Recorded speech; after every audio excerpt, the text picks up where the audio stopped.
तो पिछली वीडियो में हमने देखा था कि कैसे ये हम बेसिक सी जो है ये वेबसाइट बिल्कुल फ़ौरन से रेडी कर सकते हैं।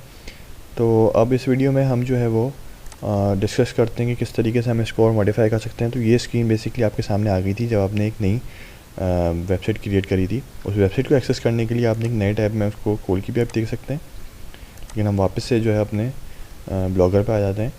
तो यहाँ पे जो है वो, और मेक श्योर करिए कि जब भी आप वेबसाइट खोलें तो उसमें पूरा यूआरएल एंटर करें जो भी आपका नाम है वेबसाइट का .blogspot.com, वरना जो है वो अगर ये मैं नहीं लगाऊंगा तो हो सकता है कि कोई दूसरी वेबसाइट खुल जाए या कोई भी वेबसाइट ना खुले। जैसे ये डोमेन नेम चूँकि ऑलरेडी किसी ने रजिस्टर नहीं करा हुआ है तो इसलिए ये कुछ भी नहीं खुल रहा है यहाँ पे, लेकिन आपने मेक श्योर करना है कि आपने पूरा यूआरएल एंटर करना है। तो बेसिकली अगर हम वापस यहाँ पे आ जाएँ तो अब हम देखते हैं कि किस तरीके से जो है वो हम इसमें चीज़ें ऐड कर सकते हैं और मॉडिफाई कर सकते हैं। तो सबसे पहले जो है वो आपके सामने ये लिखा होगा ऐड पोस्ट। तो जैसे मैंने बताया था कि जो भी आप अपनी वेबसाइट पे चीज़ कंटेंट डालते हैं वो एक पोस्ट होगी, चाहे वो कोई ट्यूटोरियल हो या कोई एडवाइस हो या कोई आर्टिकल हो या कोई न्यूज़ हो, जो भी हो वो सब एक पोस्ट होगी। तो अभी हमारी वेबसाइट पे कोई भी पोस्ट नहीं है, बिल्कुल खाली है वेबसाइट। अब हम कुछ पोस्ट करके देखते हैं। तो हम यहाँ पे न्यू पोस्ट पे क्लिक करते हैं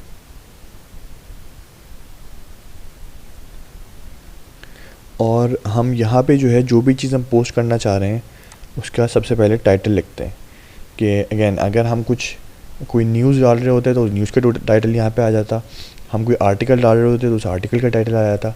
तो यहाँ पे जो है मैं एग्जाम्पल के तौर पे, जैसे मेरा आईटी से रिलेटेड है ये ब्लॉग या वेबसाइट और मैं ये चाह रहा हूँ कि मैं इस पर आईटी से रिलेटेड न्यूज़ और सब चीज़ें डालूँ, तो अभी के लिए मैं एक आर्टिकल के लिए एक डाल देता हूँ जिसका मैं नाम रखना चाह रहा हूँ कि टॉप 10 लैपटॉप्स फॉर एग्ज़ाम्पल।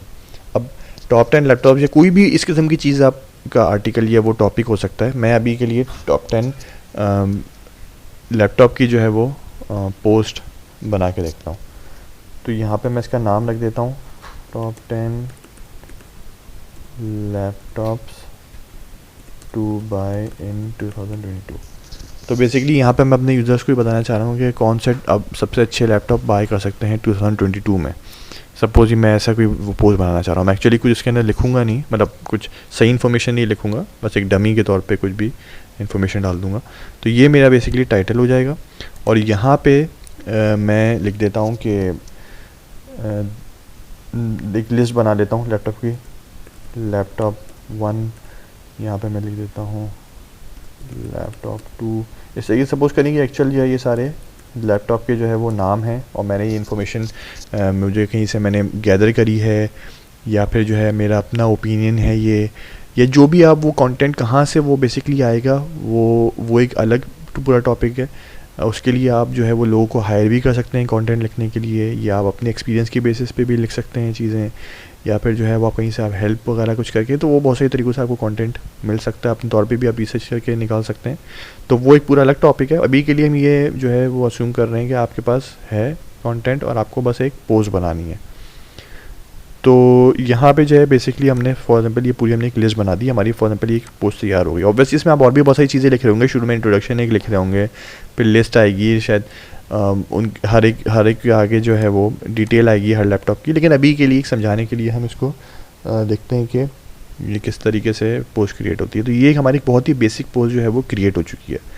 तो यहाँ पे जो है ये 2 बटन है, एक प्रीव्यू का बटन है और एक पब्लिश का बटन है। अगर मैं प्रीव्यू पे क्लिक करूँ तो ये मुझे दिखा देगा कि अभी आपकी वेबसाइट, अगर आपने जब ये पोस्ट ऐड कर देंगे तो उसके बाद आपकी वेबसाइट कैसी नज़र आएगी।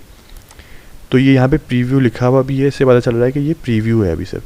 तो अगर आप देखें तो यहाँ पे ये आ रहा है कि अभी अगर मैं अपनी इसको पब्लिश कर दूँ तो मेरी वेबसाइट जो है वो कुछ ऐसी नज़र आएगी कि यहाँ पे ये उसका टाइटल आ रहा होगा और नीचे डेट आ रही होगी जब मैंने ये पोस्ट करा है, और ये नीचे उसकी सारी कंटेंट आ रही होगी। तो ये अगर मैं अभी अपनी वेबसाइट को रिफ्रेश करके देखूँ तो यहाँ पे ऐसा कुछ भी नहीं होगा। वो इसलिए क्योंकि अभी ये सिर्फ प्रीव्यू में है, अभी मैंने इसको पब्लिश नहीं करा। ये सब मुझे दिखा रहा है कि ये ऐसा नज़र आएगा अगर आप पब्लिश कर देते हैं। तो यहाँ पे इसलिए अभी कुछ भी नहीं आ रहा। और अगर आपको लगे कि हाँ सही है, ठीक है, रेडी है, कोई और गलती नहीं, कोई मसला नहीं है, सही लग रहा है, आप इस तरीके से उसको मोबाइल के उसमें भी करके देख सकते हैं कि मोबाइल में अगर कोई चलाएगा तो कैसी नज़र आएगी आपकी वेबसाइट, या अगर कोई जो है वो टैबलेट में चलाएगा तो कैसी नज़र आएगी। क्योंकि ये बेसिकली वेबसाइट जो है ये आप डिफरेंट साइज़ के हिसाब से अपने आपको एडजस्ट कर सकती है। अगर आप मोबाइल पे चला लोगे तो उसमें बिल्कुल इसका साइज़ एडजस्ट हो जाएगा ऑटोमेटिकली। तो ये भी एक अच्छी चीज़ है जो कि हमें ब्लॉगर की तरफ से मिल रही है कि हमें ख़ुद से ये चीज़ें मैनेज नहीं करनी पड़ी, बल्कि हमारी वेबसाइट ऑटोमेटिकली एडजस्ट कर रही है जिस डिवाइस पे भी हमारी वेबसाइट चल रही है। अगर आपने फ़ोन रोटेट करके देखना चाहें तो वो भी देख सकते हैं। तो काफ़ी सारे इसमें आपके पास ऑप्शंस हैं। तो अभी के लिए हम इसको बंद कर देते हैं और हम रेडी हैं, हम अपने उससे खुश हैं अगर अपने पोस्ट से, तो हम इसको पब्लिश कर देते हैं। जब हम पब्लिश कर देंगे तो हमसे कन्फर्मेशन मांगेगा कि आप वाकई में ये पोस्ट पब्लिश करना चाहते हैं, और ये हमारी पोस्ट पब्लिश हो जाएगी। अब अगर मैं अपने वेबसाइट पे आऊँ और इसको रिफ़्रेश करके देखूँ तो आप देखेंगे कि यहाँ पे ये मेरी पोस्ट आ गई है मेन पेज पे ही। और अगर मैं इस पर क्लिक करता हूँ तो ये डिटेल पेज में पूरा डिटेल के साथ उसको खोल देगा। तो अगर फॉर एग्जाम्पल ये बहुत सारी पोस्ट हो रही है तो इस तरीके से यहाँ पे इसके बाद भी पोस्ट नज़र आ रही होती हैं, और आपको जो भी चीज़ पढ़ना चाह रहे हैं आप एज ए यूज़र, आप उस पर क्लिक कर दें और वो डिटेल पेज पे उसको खोल देगा पूरा। तो आप इस तरीके से वापस बैक आना चाहें तो एरो पे क्लिक कर दें। तो आपकी ये देख सकते हैं कि कितने आराम से आपने जो है वेबसाइट की एक बेसिक पोस्ट जो है वो क्रिएट कर लिया। इस तरीके से आप बहुत सारी पोस्ट इसके अंदर एंटर कर सकते हैं और जो है वो यूज़र इसको एक्सेस कर सकता है। तो अभी अगर जो है वो क्योंकि पब्लिश हो चुकी है तो कोई भी यूज़र जो है इसको अगर यूआरएल से एक्सेस करता है तो उसको ये इसी तरीके से नज़र आ रही होगी वेबसाइट। और शेयर अगर वो करना चाहें तो उस पर क्लिक कर दें तो आपको जो है वो उसका लिंक मिल जाएगा सिर्फ इस पेज का।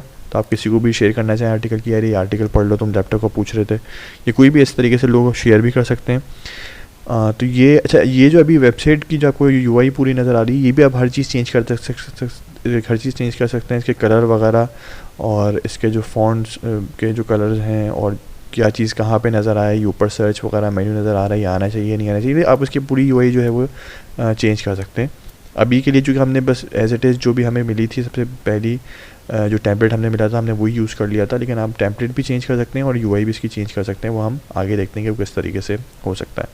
पर अभी के लिए जो है वो एक बेसिक पोस्ट क्रिएट हो गई है, और जो भी यूज़र आपकी ये विज़िट करेगा आपका ब्लॉग, वो यहाँ से पोस्ट कमेंट करके जो है इस पर कमेंट भी दे सकता है। अगर मैं इस पर आऊँ पोस्ट कमेंट करूँ तो ऑलरेडी चूँकि मैं अपने ही अकाउंट से लॉगिन हुआ हूँ तो ये यहाँ पे कमेंट टेस्ट दिखा देगा कि आप इस अकाउंट से लॉगिन हुए हैं, तो आपका ये नाम लिखा हुआ नज़र आएगा। चूँकि मैंने ही बनाया और मैं ही लॉगिन हुआ हूँ, वरना अगर फॉर एग्जाम्पल कोई थर्ड पर्सन कोई आता अगर तो उसका नाम यहाँ पे नज़र आ रहा था, वो कमेंट कर सकता था। और फिर जो है वो एज अ एडमिन, चूँकि मेरी ही वेबसाइट है तो मुझे ईमेल आ जाएगी कि फ़लाने बंदे ने आपके इस पर कमेंट करा है। तो इस तरीके से भी जो है आप ये सब चीज़ें भी डिसेबल कर सकते हैं और इनको चेंज कर सकते हैं। तो ये हमारी जो है वो बेसिक पोस्ट है। अब हम इसमें थोड़ी और डिटेल में आगे डिस्कस करेंगे।